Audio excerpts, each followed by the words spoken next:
I always try to differentiate. There's, let's say male, female. We're talking about biological stuff. Right. Then there's men and women. That's gender. And that's performed. Gender is taught and performed. And we live our lives in scripts and roles. And we don't know it. Then there's masculine and feminine. That's energy. So what you're talking about was you were, that every time we went out there, we were in, how do we be masculine and outside of gender? That's what happened to you in the gauntlet. Because that was very masculine, and it wasn't Marine Corps shit. Yeah. And that, opening that up, how do we be in our masculine without being confined to these scripts and roles that we, is it a little boy or a little girl? Boom. It's on, shit, you're born into it. You don't have a chance, man. That's why trans is so threatening. Sure. It's like crazy how threatening it is. But it's outside the script, man. What do you do when you have a really feminine guy? Well, the first thing you say is, oh, he's gay. Right. Well, what if you got a really feminine guy who's heterosexual? What if you have a really masculine woman who's heterosexual? Right. Or vice versa, or any combinations thereof. Then all of a sudden we're not in the frame. Right. And the culture says, get your ass back in that frame. Because I'm uncomfortable with you outside the frame. Welcome to the Somatic Pleasure Podcast, where the body is the teacher and sensation is the path. I'm your host, James Hummeke. Here we dive into intimacy, truth, erotic intelligence, and the raw edges of being fully alive. Heads up, this isn't always safe for work. Some episodes include explicit language, erotic themes, and conversations not meant for little ears. This space isn't sanitized, it's real. You've been warned. So if you're ready to feel all of it, come on in. Welcome back to another episode of Somatic Pleasure Podcast. And today we are going to be talking to somebody I've known for many, many years and has been pretty influential in my life and my the development of my work and personal development as well. Steve Siler. He is a director and actor. He is a therapist who does amazing work, and I think he's done amazing work also with like young people, which is powerful to me. Working with a alternative school, an alternative high school in Mendocino, California for years, and influence a lot of young people's lives in very positive ways.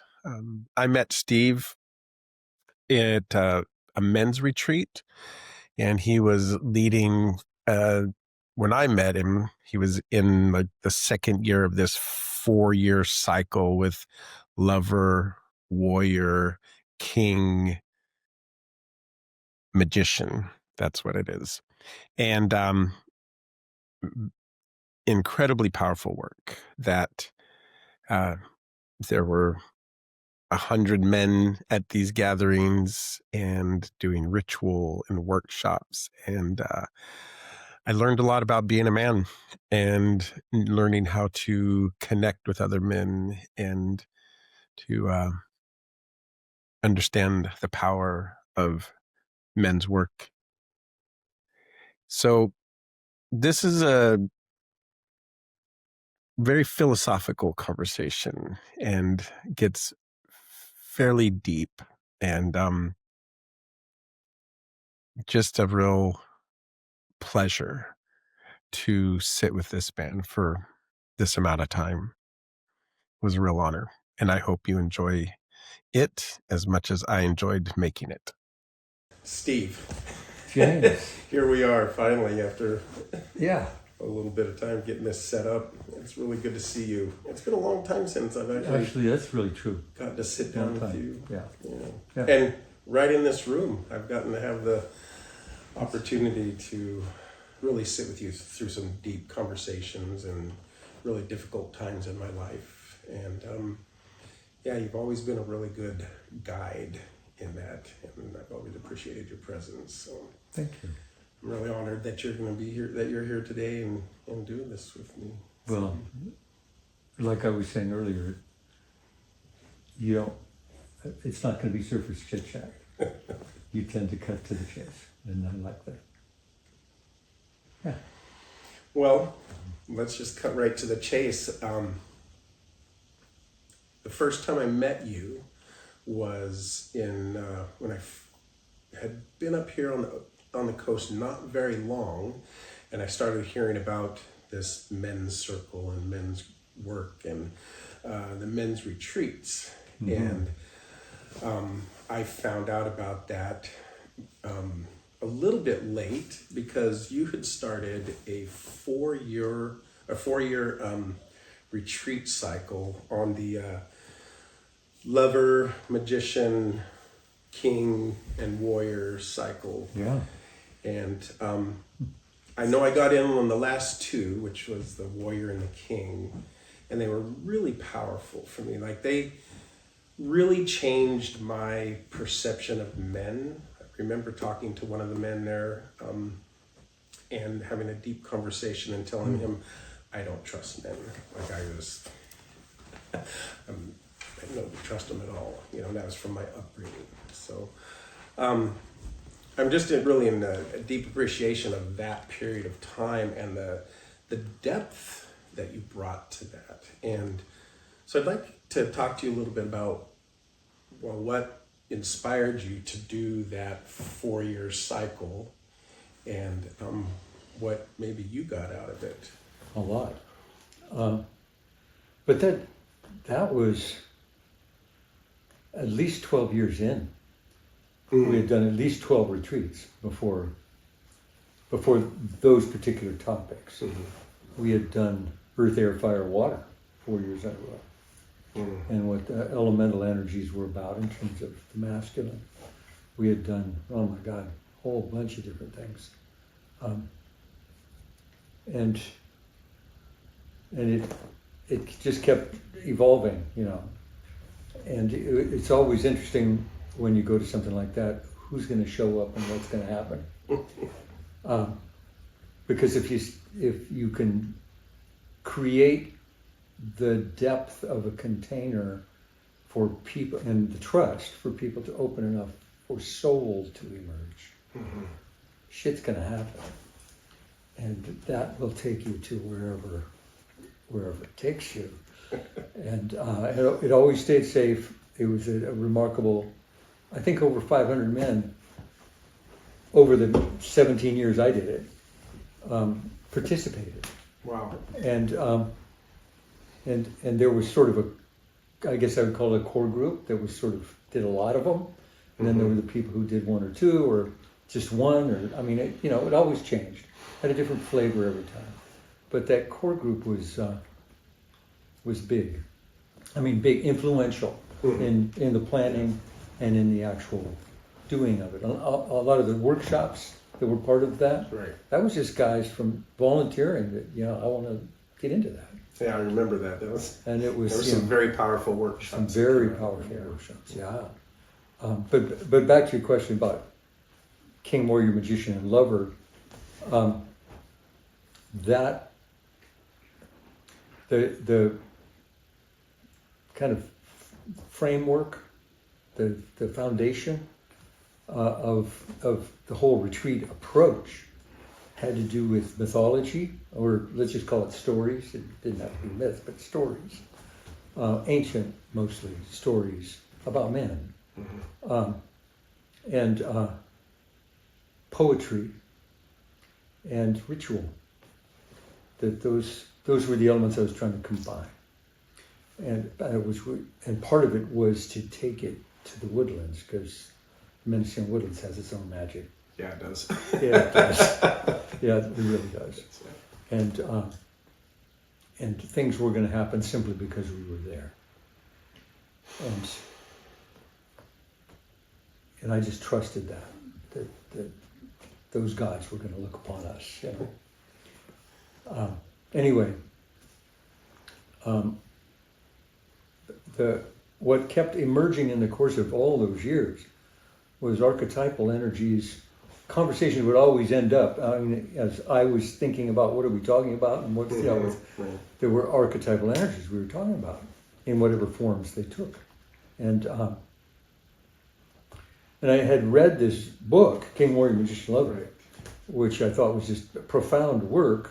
I didn't agree with the author. I can't remember his name now. I'm sorry, sir. I know he's passed. I can't remember either, and I looked it up this morning. Damn, James. Yeah, there's medication for that. Anyway, I was really moved by what he had to say, and I've always been drawn to Jungian psychology, and he had a doctorate in Jungian psychology and was a professor, and so he was very much coming from within that thinking and approach. And he then followed up that book with 4 separate books on each one of the archetypes. So I read all of those, and he just went in a lot more depth about it. And I was attending, what would you call them? Conferences, I guess, maybe would be the word, with James Hillman, archetypal Jungian PhD professor, brilliant. Depth psychology was James Hillman. Okay. And he was talking about the same thing. And James Hillman had a way of talking about it like nobody else. Talking about cut to the chase. Hillman could really cut to the chase. And you read his books, and it's like you read 2 sentences, you got to stop and think for a day or two. Right. It's just what he's like. It's really thick, but exciting ideas, exciting, and finding a pathway into seeing forces going on inside us that are really relevant to what we're doing, and something you can actually work with that evokes change and deepens understanding, which means it's going to get you to meaning about what is. The question was always, what does it mean to be a man? That was in the times we live in. You know, how does that get defined, especially by our generation as compared to our father's generation or men who came before them? It's very different, isn't it? And there are 25-year-olds and 30-year-olds asking the same question now. Not our definition, but their definition. Exactly. And so it goes. You know, I mean, it's hopefully people stay in that work to try and punch through the culture, the larger culture, with those insights. That's a whole other story. Yeah. So larger cultures, don't underestimate how hard it is to punch into that. By the time it gets popular, it's been corrupted. You know, got to find a way to make money with it. And anyway, getting back to King, Warrior, Magician. So I was just profoundly moved by the work. Right. And in the same way that I had proposed Earth, Air, Fire, Water, I proposed let's do King, Warrior, Magician, Lover, 1 each year for 4 years. That's how it got to there. And I think it was the second one. I think it was Warrior. I don't know, but I think it was Warrior, where I started doing preface to the retreats. Yes. Of workshops that Eric filmed that I have in that closet back there. Okay. We'll have to dig those out. Really, or the archives, you know. The archives. But 3-hour workshops in preparation for retreat, which changed the nature of the retreat. Absolutely. All I kept saying was, why didn't I think of this 15 years ago, you know? I remember I attended some of those. And they were amazing. It just by themselves were profound. Yeah, they were. The way the added information into is incredible. Once you start opening up, especially archetypal, because immediately everybody's going to start resonating with the. I mean, that's the nature of an archetype. You know what a warrior is, and you start looking at light and dark, and passive and active, and all the the ways that our dynamics work, and you start looking at who you've been in your life, and all of a sudden you have access to something that you didn't have access to before. That's what made that so powerful, and the rituals were unbelievable. Oh my gosh, and the amount of work that was put into some of those rituals, especially the closing ones, the last, I don't talk too much about it, but boy, they were, it's hard for people to understand. It's magical. Why would 80 guys go out in a forest for 3 days and build gigantic fires, right? and enact ritual, and I don't mean ceremony, I mean ritual. Ritual, yeah. That where things are going to happen that move you, and that it's different afterwards. You're just different afterwards, and you may not even be able to put it. You may not even be able to put it in words. Yeah. Well, I remember one specific incident. Not incident. it was a ritual, and it was called. I think they called it the gauntlet or something like that. It was like one person would walk through, the men lined up on each side, and one person would walk through, and people would whisper things that they appreciated about the person, just beautiful kind of love messages, and sometimes lifting up, and there was this whole I remember piece, where you just felt enclosed in that. And I remember doing that and coming out of that, and my experience was that I remember when I was in the Marine Corps, and I went through the gauntlet, and it was kicking and punching and spitting and humiliation, and it just completely changed that piece in the way that I was carrying that. Wow. And it was very profound in the way that I related to men, where I could see the softness and the care and the gentleness that we are capable of.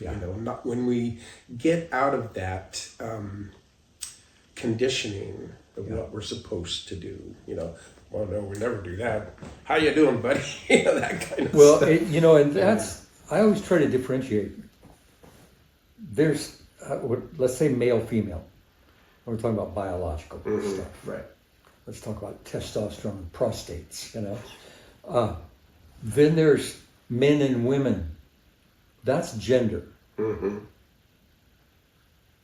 that's performed. Gender is taught and performed. And we live our lives in scripts and rules. And we don't know it. Then there's masculine and feminine. That's energy.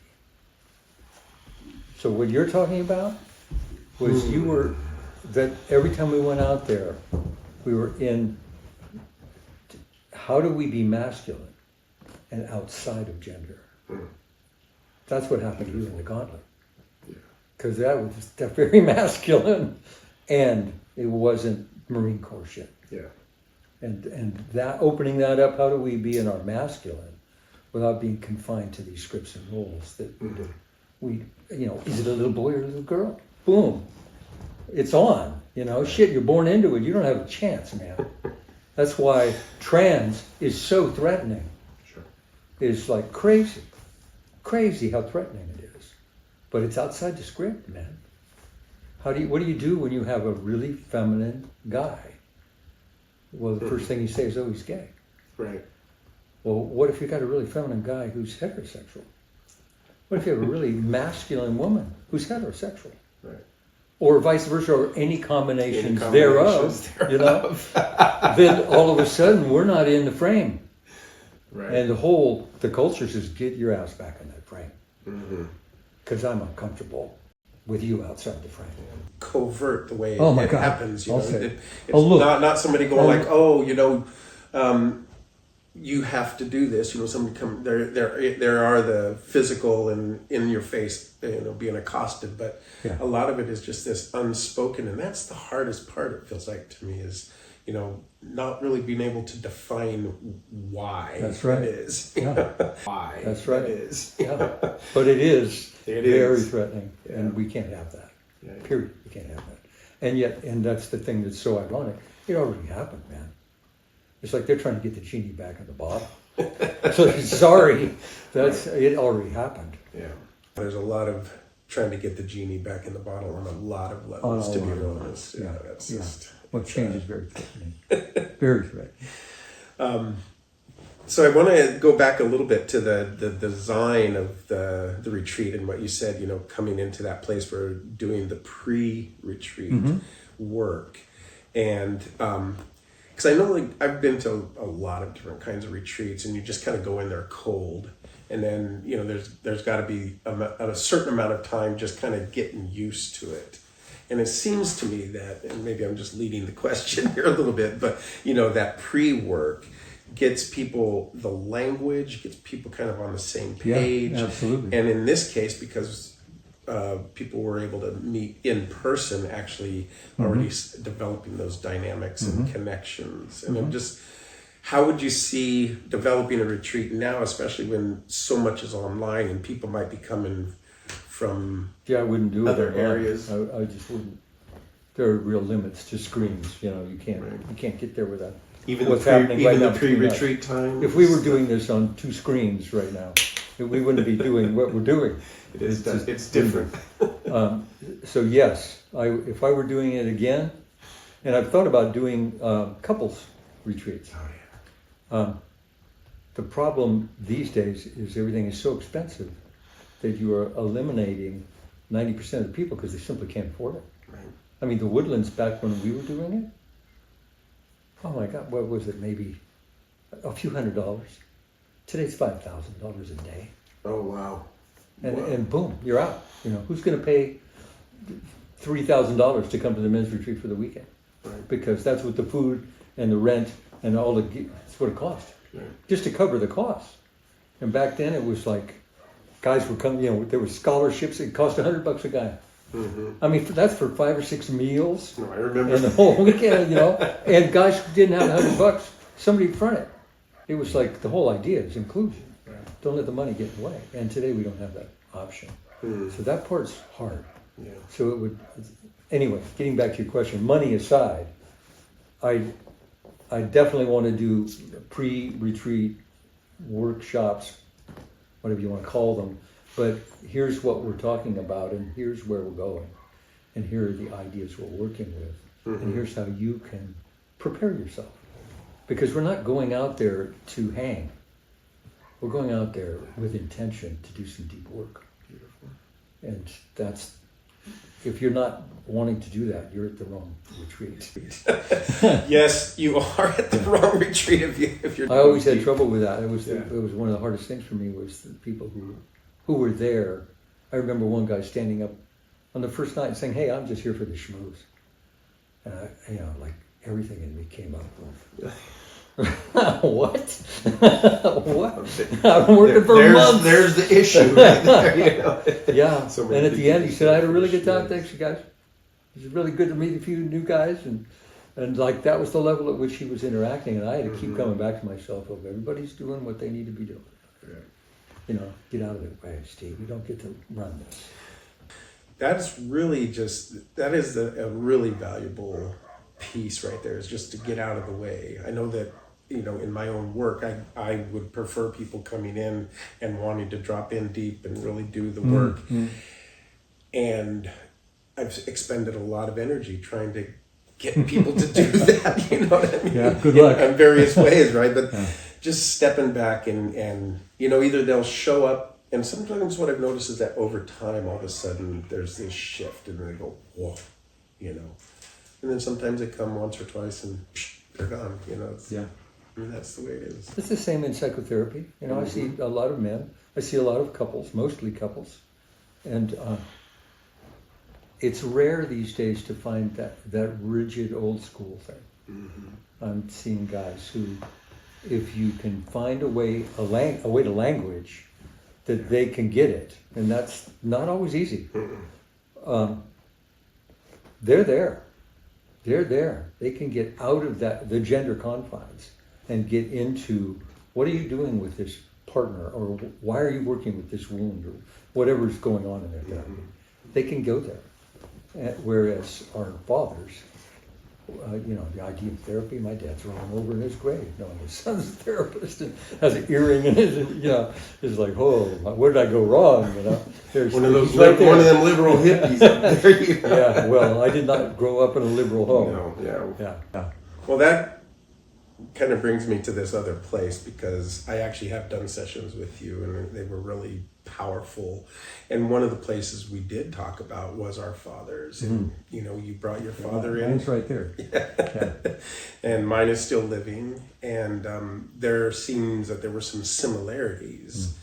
And I know that my relationship with my dad, and then my decision to change my relationship with him, because I was always really afraid of him, And back in the early 90s, after my first divorce, I'm like, there's something here that I need to do. And which is one of the reasons why I came in to the men's work, and have come and seen you and various other people. And I'm just curious how that relationship for you with your father has shifted your perception, and maybe was one of the things that drew you into doing therapy, or some of the work that you do with the men's work and stuff. Absolutely. My dad was a tragic figure to me. It took a long time to be able to see him outside of that. But he was also from a generation that lived through the Depression and then went to war. And he was definitely a PTSD war guy. He was from Harlan County, Kentucky, and he was a badass. I watched that guy get in at least a dozen fistfights. And he was an alcoholic. And I watched him chug a fifth of vodka. The whole thing. More than once. Whole thing. I watched him with the DTs. I watched, it was ugly. And especially when I got into therapy and really started looking at stuff. And the men's work was like, what happened, Dad? What happened to you that you were like that? Yeah. And I remember my dad died. I was a teenager when my dad died. And I was in my mid-30s when my wife at that time, here we are referring to exes, but her dad died in an industrial accident. And I watched her grieve her father, which was profound. It was remarkable the way she went about that. And it made me think about how I didn't grieve my father. And I did not understand him. I was afraid of him also. He was a violent guy. And I wrote a letter to his surviving siblings. There were 7 or 8 kids, and there were like 5 or 6 still alive. And I wrote a letter to all of them. Can you please tell me anything about my dad? Who was that guy, and why was he like he was? And I only got one letter back with a photograph. It's actually right over there, of a bunch of barefoot people sitting on the porch of a Harlan County coal miner's cabin. Perfect. And the one letter I got back, she said he was always like that. He was in fistfights when he was 5, 6, 7 years old. He was a wild drinker as a very young adolescent. He was just always like that. And well, what happened? And I'll never know. I'll never know. And so I just have to make my peace with, whatever that was about for you, Dad. So that transgenerational stuff. In his world of what a father is, he was honorable. He provided for his family, put a roof over our heads, and protected us, and gave us what he thought a father should give. And he had 2 sons, and the path he led us into was the path he thought, this is what it is to be a man in his world. And so that's what and it took me 10, 15 years to undo that. And that's all, 10 or 15? And find, who am I? Because I am not my father's son. I'm my own man. But whatever the hell that is, I have to discover and live. And true up, make my outside world fit my inside world. So there were a lot of changes over the years, which took me away from my brother, who didn't address any of that. He was his father's son. Gotcha. And so our paths separated. There was no falling out or animosity. It was just, we live in different worlds. Yeah. Well, and, one of the ways that I've experienced you, and in this men's work and in the therapeutic world too, is like you're kind of a consummate teacher. Oh, thanks. Yeah, very, very capable of expressing an idea, getting an idea across to people. That's how I've experienced. And I know that in your career, I think maybe there was a lot of it, but I don't know that much about it, but you were also the principal of an alternative high school here in Mendocino. Well, head teacher, not principal. Oh. Have to have an administrative credential to be a principal. I see what I'm saying. Okay. And I had no ambition whatsoever to be a school administrator. Bless them all. They're doing what they think is right. Mm-hmm. But yeah, I was lucky enough to be in the right place at the right time. Mm-hmm. And that set almost 20 years, I guess, in motion. Mendocino was a very different Mendocino than it is now. Sure. I don't really go to Mendocino anymore. I don't. I just, there's nowhere to go for me to go. Right. That was, those kids and that culture during that time in Mendocino was a really good fit for an alternative school that was truly an alternative school. Right. And they had to have it. Because the way that school began was so many kids, this high school age now, Mm-hmm. so many kids weren't coming to school. Right. I mean, these are hippie kids, parents, their parents are hippies and it's all free everything, Mm-hmm. whatever. Famous Mendocino word, whatever. That's another whole It is. It had to do with about marijuana, I Mendocino. think. What? Whatever, man. Yeah. Right. Anyway, those kids weren't coming to school, and the school district was losing tons of money. Oh, I see. It's because it's all your funding is based on attendance. Right. So they had to get those kids to school, Mm-hmm. and it started with an outreach program, trying to find them and put them into independent study, and then it was bring them in, but you can have your own school over here, and that caused all kinds of problems because it was right in the middle of the traditional high school, Yeah, and it was like, well, how come they get to do that and we don't, and and then it got moved down to an old maintenance shed, and finally, and that's when I took it over, and several years later we had a brand new, really nice school. It was designed specifically for what that school was about, but it was a different kind of school, we sent more kids to college than the traditional school. That's how they like to measure things, is how many kids are going to college. Still, they start talking about college in like middle school. It's like, oh my God, what are you doing? Right. Shaping. Well, I know that well, first off, I know a lot of people that went to that school. Good. Yeah, I really do. And I've been even to a couple of the graduation ceremonies. And, one of the things that was really beautiful about it is how ritualized it was. That was on purpose. It was really Well, that's a lost rite of passage in a culture that doesn't have any rites of passage anymore. Mm-hmm. It just doesn't. Right. And I really wanted to bring that back. That this is not just graduation cheer when they walk across the stage in a gown. Let's go get drunk. Right. That's it's lost. What's the meaning of what we're doing here? And really, For just about anything that we're doing, really. And we were small enough, and that was actually one of the keys. A lot of things we did you couldn't do in a large school. Right. And when you're graduating, I think our biggest class we ever graduated was 20 or so, 21. Mm-hmm. But mostly it was 15, 16. It would be a senior class, 80 maybe kids in the whole school. And to take the time to really see each one of them, Mm-hmm. and to prepare the people of like, when we finish here tonight, something happened and they're not kids anymore. Yeah. And that imbued it with, and that's lost. That doesn't happen anymore. Oh, they don't do that down there? No. Well, because I know... They still talk about each one of them one at a time, but it's not soulful. Because I know that some of those kids, at the time that I was kind of involved and whatnot. Those kids are now, in their 40s and they Or have 50s kids and pushing 60. Well, I mean, the ones that I knew, they were. Yeah. I see they're in their teenage kids of some of those at that people. time, right? It's like, oh my God, I'm that old now. Exactly.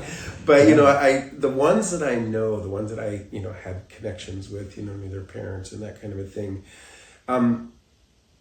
Just about all of them have really added something into the world. Have become dancers, have become photographers and artists, have whatever, teachers, and opening businesses actually here in town, like really creative stuff. And so it definitely has had these long-term repercussions, and it is a real travesty that we've lost all, if not all, most if not all, rites of passage, for kids and for adults. And I know, in the men's group, that was one of the things we were doing, was sort of bringing back some of the We don't even rites have of funerals passage anymore. Now we have celebrations of life 6 months after somebody died. Yeah. I mean, what happened? Can we grieve together, for God's sakes? And more, just into the Burn them and put them in a jar. Amazing. It's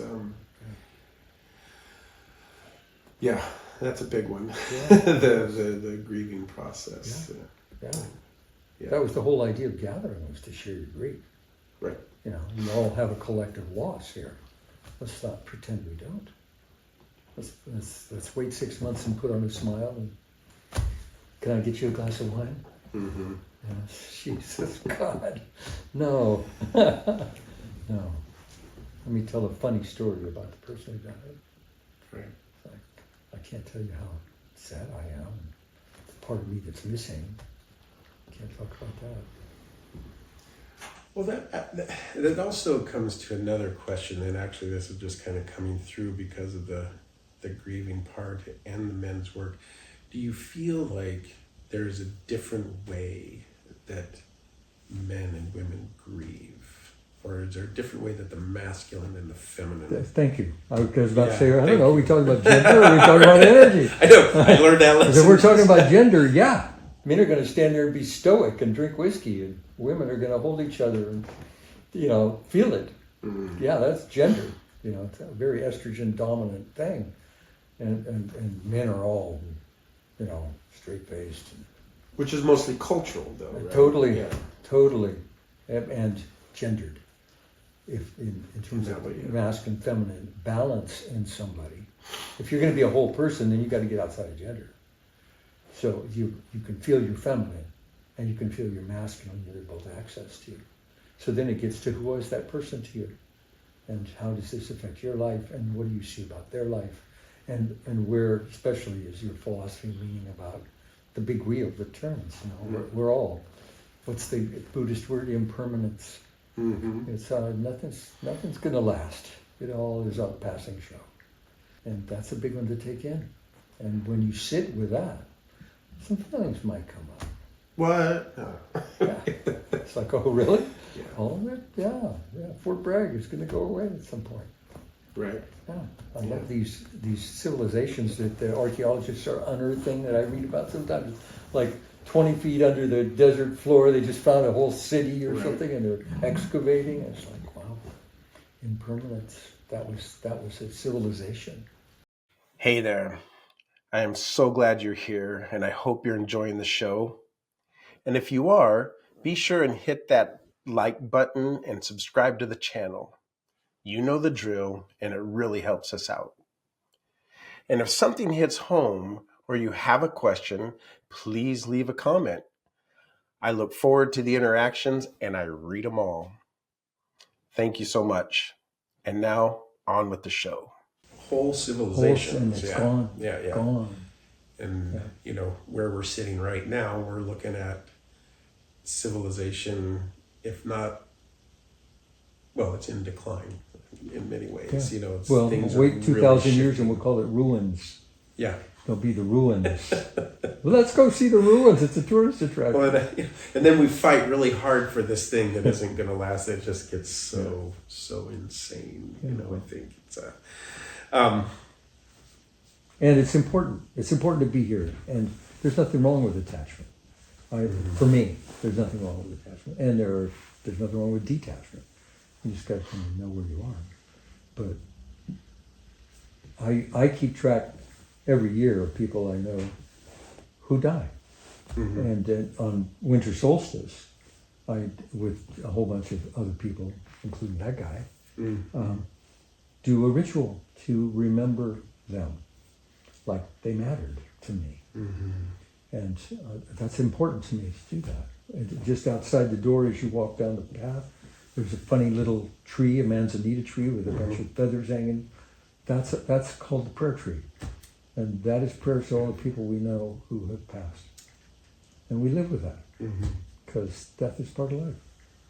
I keep an altar in my house, and I change it up every now and then, but the main parts of it are, a small urn that is, every time somebody in my family passes, I add and mix it up and add and mix it up, and it's just like the ancestors. Yeah.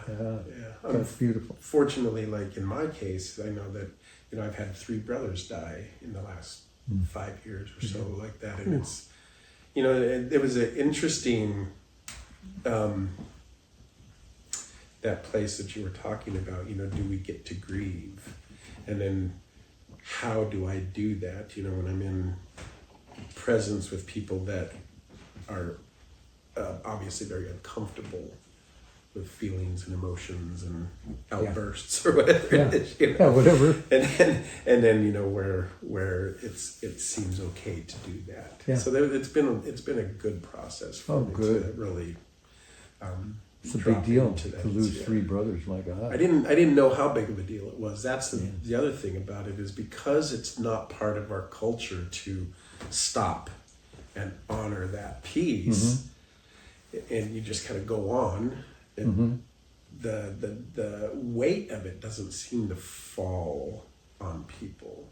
I watched it with my mother, I watched it with other people in the family, and just like there wasn't much of a process, it seemed like, for anybody. I have my own way, and I do have communities that I can go into, so I'm really lucky that way to have people in my life that I can do that with. But it's amazing how many people don't have that in their lives. Right. Yeah. And can't find a way into that. Yeah. Because our culture has no way in. We really don't. Yeah. Finding a way in, exactly. It's we were talking again, before we started this, you're just saying how the men's movement has sort of declined or shifted in such a way that it doesn't have the same it had its moment. There's new people doing things that I don't find particularly new, but there's new people doing things, so that one particular way in is not quite as present as it was, it seems like to me. But there's people out there doing good work. I'll say. And there's lots of men raising young men who are teaching them they can have their masculine and their feminine. And they can be larger than gender will allow them to be. Thank goodness. And women also. Oh yeah. Yeah. It's very interesting that women are permitted their masculine, men are not permitted their feminine. Too threatening. So it's revolutionary what those people are up to. They're really sabotaging an old way. I just know that over the last few years I've gotten really deep in with a lot of these communities that are really making those shifts. And nice.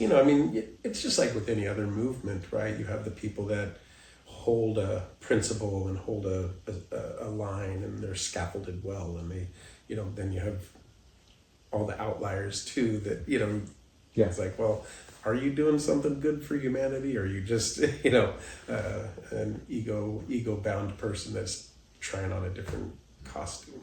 Yeah. Kind of, Yeah. So I want to segue from here into your theater work, because that was another place that I remember seeing you a lot around in the 90s and early 2000s especially. Yes. You did a lot of directing, you did some lot, acting, and Yeah. I think that's how you met your wife as well, if I'm Yes. not mistaken. She's the actress. Yeah. But yes, yeah, I love that. That's still, I have grief around not getting to be doing that in my life right now. And I envy artists. It took years to get that part of me open to own the artist part of me. And it's exciting to get to work with the ideas of a brilliant writer, because you have to bring their ideas and words to life in a way that's real. Right. And it's exciting work for me.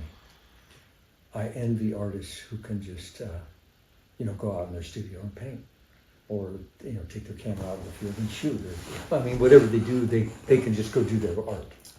When you're doing theater or when you're doing film, you need a theater, you need money, you need all of the people, you need all of the it's a project. It is a project, huge, and you can't just do it, and so it's limited. Your opportunities are limited. I haven't directed a show in, I don't know, 5 or 6 years. Oh, really? And I miss it. Badly. At this point, I read plays and imagine how I'd stage them. And I watch scenes in movies and break down what's going on here. So that part of me it's really part of me now. And it was because I went back to school, again, right place, right time. I was at Berkeley Rep at a time they have a theater school at Berkeley Rep. It's not like a accredited university or something, but it's real. And the 3 guys who were teaching directing classes at that time, off and on, were all Tony winners. Oh, really? They were brilliant guys.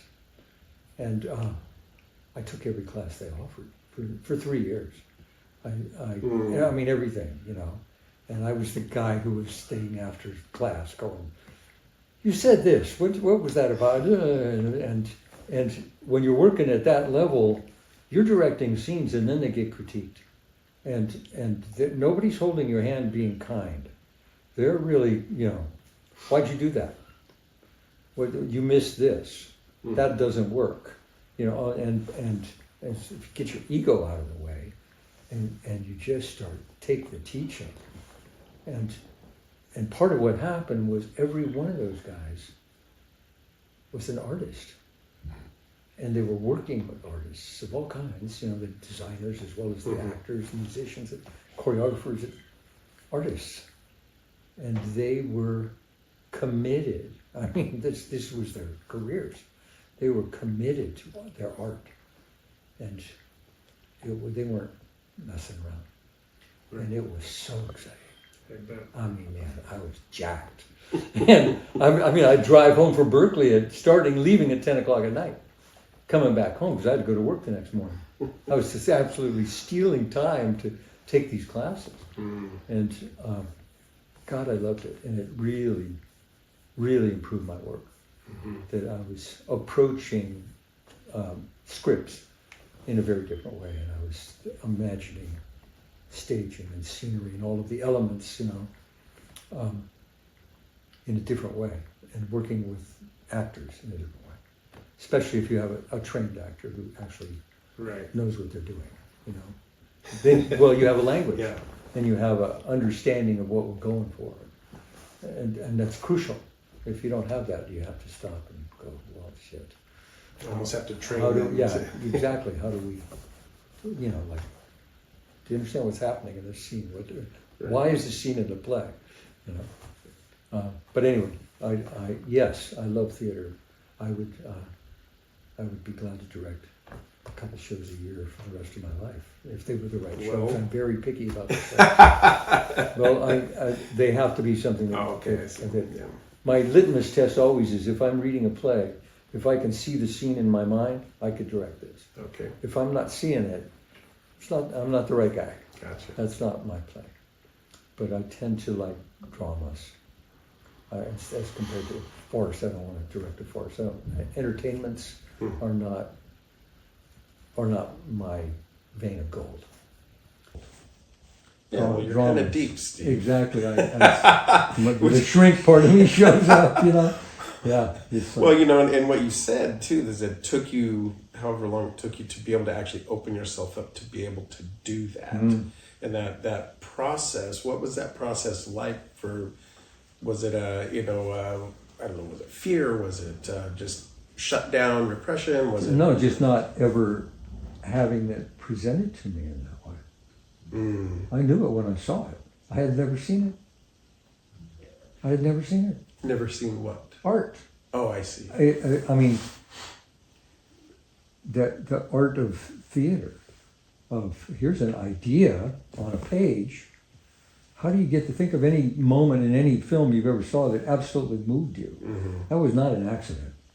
They had to figure out how to go there, and when you get an actor who really can do that, they'll take you there. But if you're, if it's Arthur Miller or Eugene O'Neill or Tennessee Williams or, Tony Kushner, it's like you better be ready because this is real. What these guys are writing. This is real, and I like those kind of shows. And I like the mythopoetic. Right, because you did some Shakespeare. I did. I think I remember a Midsummer's Night's Dream that you did for Gloriana. No, I didn't. No, that wasn't you. That wasn't me. Okay. No, but I do Dream in a Minute. Yeah. That's an amazing play. I'm remembering that one because that's where I got my first girlfriend from. When I moved to Mendocino. That's what it was. That was about me. Sorry. That's part of theater too. Yeah. But that's, Shakespeare, Yeah. he sets the standard for anybody. His work is amazing.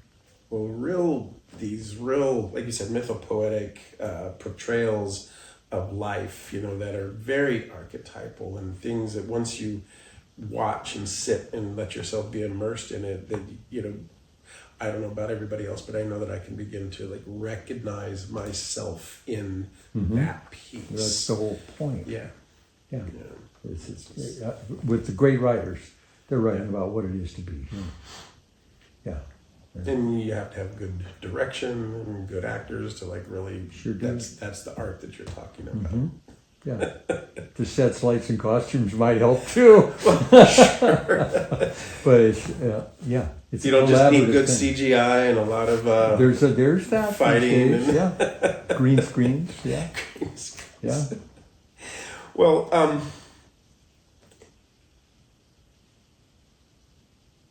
so wanting to sort of bring this into, there's just so many different ways we can go with this, but coming into aging, right?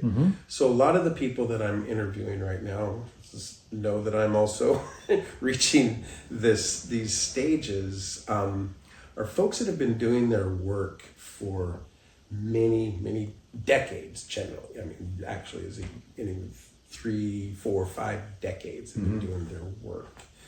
And what I'm seeing with a lot of folks is as we're aging, well, first off, the energy changing of that drive, that push, but also just there's a sense of what do I do with all of that? And I think you might have actually said that to me one time, you have your whole body of work and all the things you've done and sort of archived there, and then it's well, what do I do with this? And the question is what do you do with it? That's what is that step? Let's change the question to where is that leading you? Okay, there we go. So you've done all of this stuff all the way up till now, and where is that leading you? That's I now distinguish older from elderly. Right. Yeah. Because we want to say elders starting at 65. No, elderly maybe 80, 85, maybe. Although I know some mighty vital people in their 80s. I'm telling you, my dad's 87 and he still rides 50, 60 miles a week on his bike. There you go. The woman we had. That's very different. That's an older, not an elder. Yeah, exactly. And we're the first generation to have this sort of extra 20 years. When I was a kid, 60 was old. I mean, those were old people. And 65 was dead. You know, that was the lifespan was 65. Right, yeah. And today, if somebody dies at 65, you go, oh my God, they were so young. Because we expect 85. And all of a sudden, there's this 20 years we never had before. And in developmental psychology, like, that's new. What's that about? And so there's all kinds of people, you know, really researching and writing and theorizing and looking at what is older.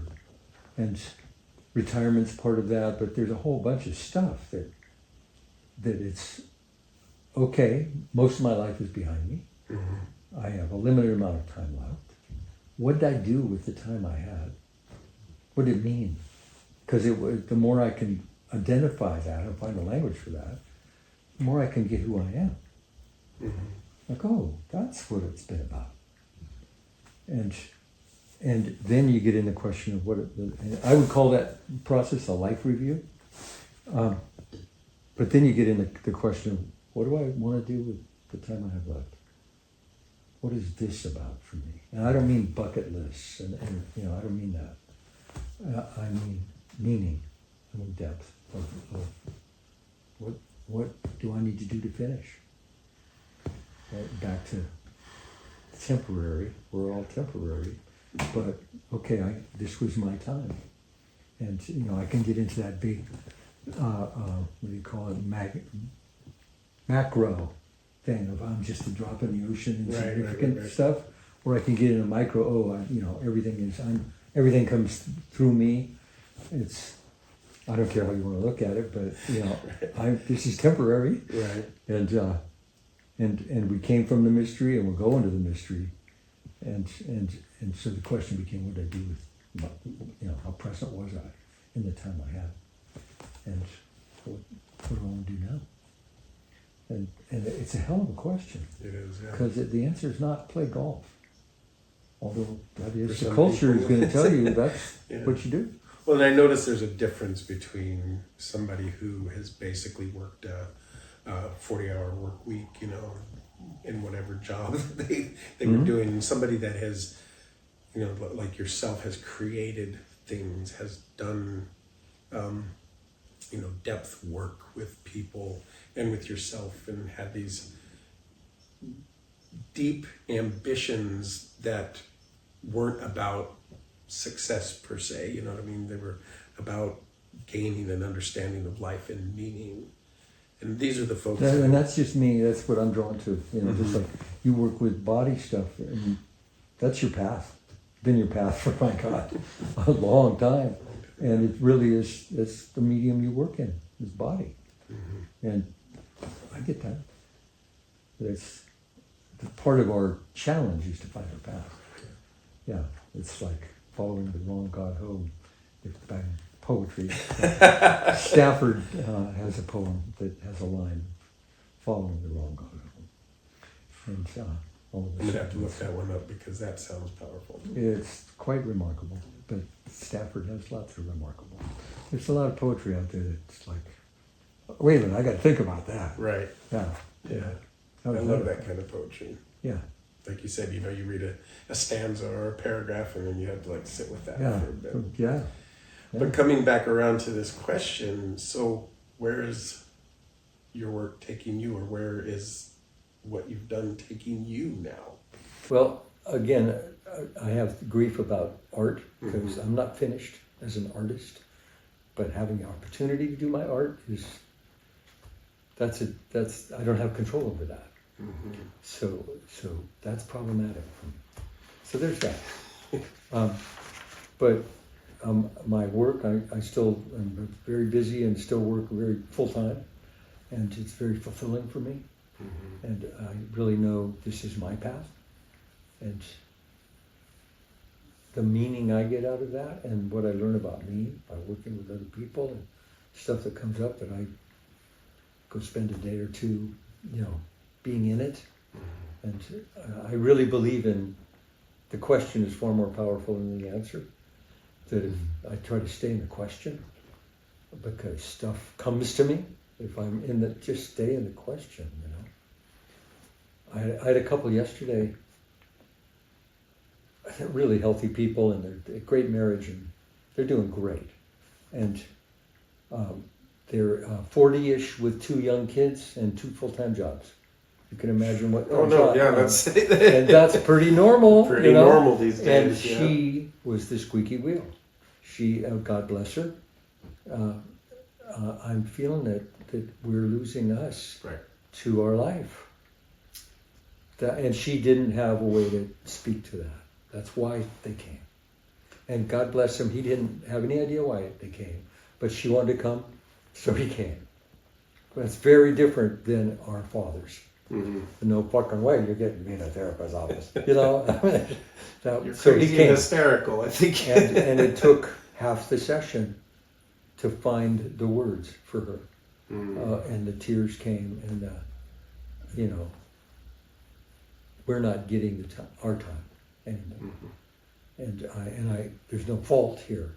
I just miss us, and I'm scared. My God, there's 15 more years of raising kids or something. I'm scared by the time we get to there and have our time, we won't even know who we are. Which is pretty spot on. Pretty spot on. I've seen it many times. The highest risk time in marriages for divorce is when the kids leave home. Mm. That's when most divorces happen.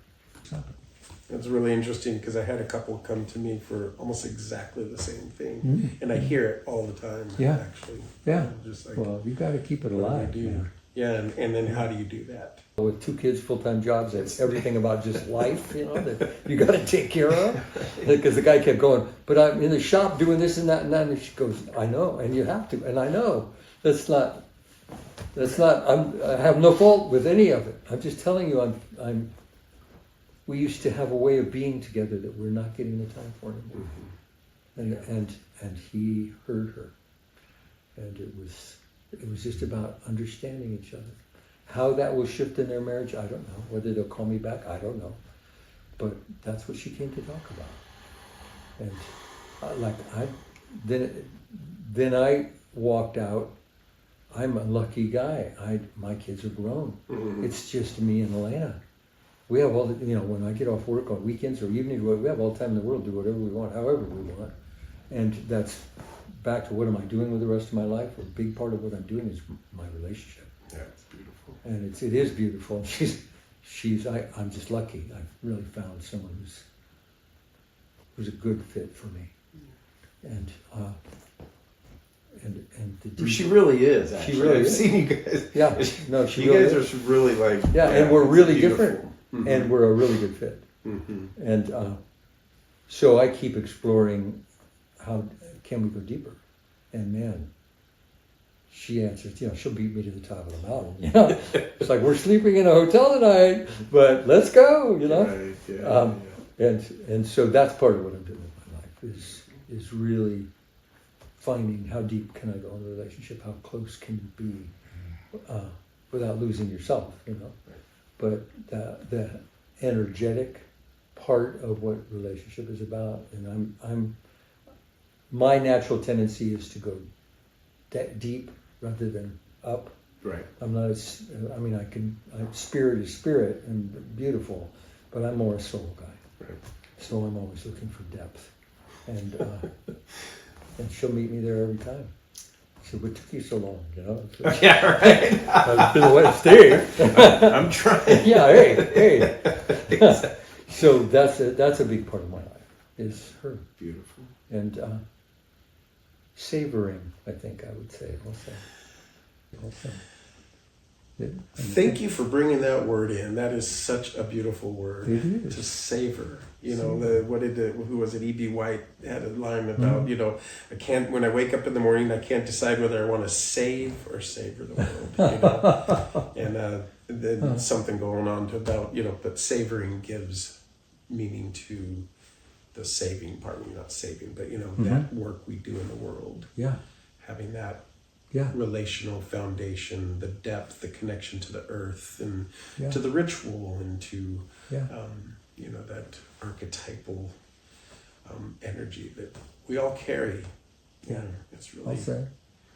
And it's important to know the riches that we have. Mm-hmm. And to It's know so easy that I just... to know what to do with them. Yeah. You know, because they're not our impermanence. You know, we get to have that. What a blessing. What a blessing.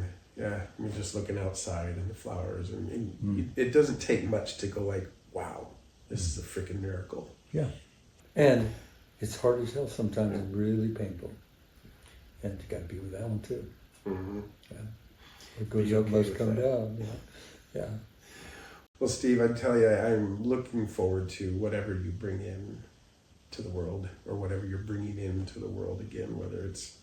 I'll call you if the couples retreat thing happens. I'll call you. But it won't be overnights at a place because it costs too much money. Right. It would be days. Around here, it's hard to find facilities for things like that. Sure. But I don't know. I don't know if I'll do that or not. What's been running in my head lately in the theater thing is puppets. Is what if you did Hamlet with puppets? Neat. That's a bizarre idea. But I watched this man from Sebastopol. I don't know who the guy is, but they came and did a show at the Casper Community Center. They did King Lear. Oh, really? He played Lear. Every other character was a puppet. Every other character. There's some big time characters. Like hand puppets? All kinds of puppets. Marionettes, big puppets, full size puppets, little hand puppets, finger puppet. It was all over the place, and they had this little theater, maybe 8 feet wide, and in the middle was the throne, and all the puppets hanging around. Wow! And his wife was a puppeteer, as was he. He would at times be the other character and Lear, and it's like, what a line load! This guy just memorized all of Lear's lines, and he's playing other characters. Good God! Yeah, right. I mean, it was stunning, and at one point it became trance-like. I knew I'm trancing right now. I'm floating behind the surrealism of watching puppets and hearing Shakespeare. This is like that's when you know something's transporting good, me to somewhere, God knows where. But this is amazing what this guy is doing. It was very cool. So I've been thinking about puppets. But what a project that would be, because you got to make all the puppets. Well, there's that too. There's that. Yeah. That's the thing about it, right? There's no just, like just doing it bare theater, the black box without props. Arabian Nights caught my imagination. I was interested in directing Arabian Nights, and things like Genie out of a bottle. That's a puppet, or other kinds of characters that come up in those stories. Yeah. But that's a story of the healing of a man. Sure. And the framed story it's a collection of the stories of the Middle East framed with the story of a man whose wife betrays him. He kills her. He's a king, and his heart goes cold. And he is, it's very oversimplified, but he is healed by stories and the love of the woman telling him. That's the frame story of Arabian Nights. Her name is Scheherazade. Right. It's been a long time since I've read that. That's a pretty amazing idea. The reminder. Yeah, and where the European stories are all framed with Arthurian. Right. Here's the Camelot story, but then there's all the quests of the knights and all those. Whereas the Germany and kind of up into above Germany, that's the Grimm brothers, and there's no frame story. There's just a collection. Huh. Yeah, I never thought about that. Yeah. There's some pretty good stories. There's some pretty good stories, yeah. Definitely. Yeah, and then go to Russia. Amazing stories. Russia. Amazing stories. Firebird. That's Russia. That's Russia. Well, I think we're going to have to come back and do another podcast around just that. I mean, just the stories. Yeah, just the stories of that and how they're framed and the cultural different manifestations. And then I know that there's the archetypal weave there. You know, that was what Young was doing. Part of you were talking about who I am and what I'm doing with. Part of what I've always been drawn to all my life was stories. I mean, really good stories. I don't like stupid stories.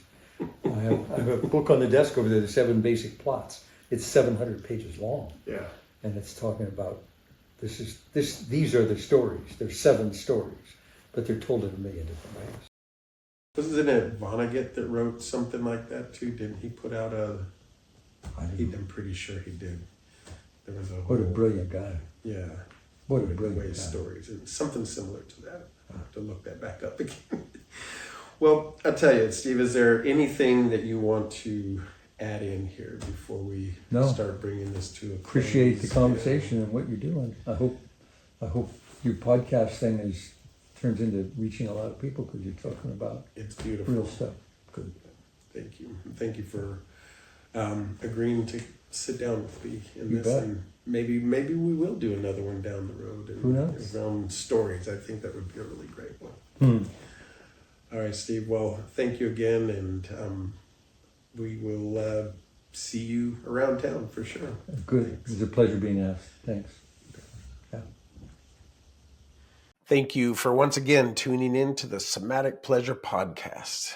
If anything moved you or landed deeply or sparked a question, please be sure and leave a comment. And share this with all your friends and the folks you feel like might benefit from the information here. Please be sure to like and subscribe and hit that notification bell so you don't miss any of the upcoming episodes.